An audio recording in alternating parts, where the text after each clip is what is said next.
Hi guys, so today we're just going to be doing more problems on Euclidean geometry. So let's start with this problem here.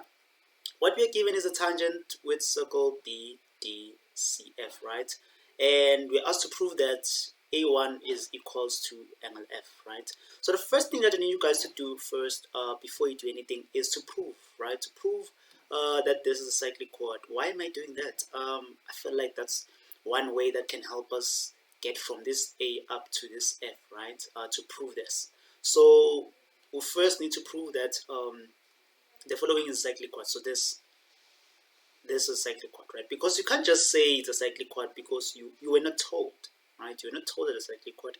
And also this is a cyclic chord. I'm sure you can notice, even though I'm not drawing properly. But yes, you can see that these two are cyclic chords, right, of their respective circles, right? So the first thing you do, you prove that. You prove that these two are cyclic chords.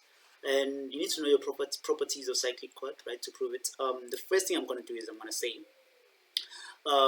A, E, D, B is a cyclic chord, right?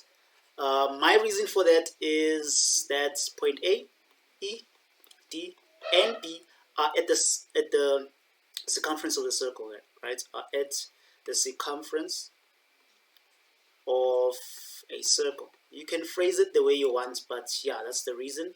You can do the same for the other circle, right? For the other cyclic chord of B, D, C, F, right, is also a cyclic chord,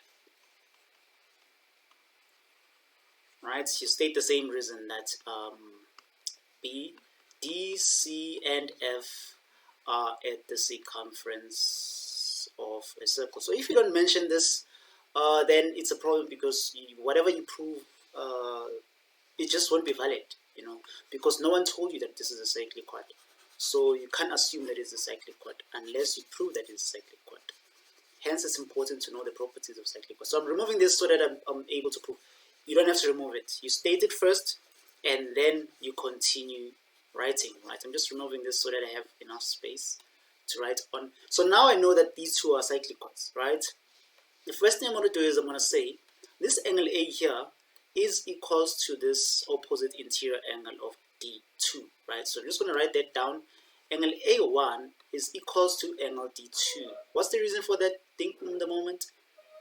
It is an exterior angle of a cyclic chord. I hope you still remember these theorems of a cyclic chord, right? So that's the reason. And then I hope you can also see that the same value of D2 is equals to F, right? Interesting, right? It looks complex, but it's actually easy. So angle D2 is equals to angle F. Reason for that is exterior angle of, I forgot to say angle here. Exterior angle of a cyclic chord, right? Cyclic chord. So that's also the reason. So you've proven that this angle A is equal to angle F by just doing this, right? So you can just confirm and say, therefore angle A1 is equal to angle F. Done with this problem. But if you didn't watch all the theorems, please check the description of this video. I have included all the theorems for both grade 11 and 12. So just so you know, this video applies for both grades 11 and 12. Thank you so much for watching. I know it's the first time you see me teaching while showing my face, right? It's weird. But if you feel like that's more appropriate, let me know in the comment section. I'll continue doing this. Thank you so much. Take care.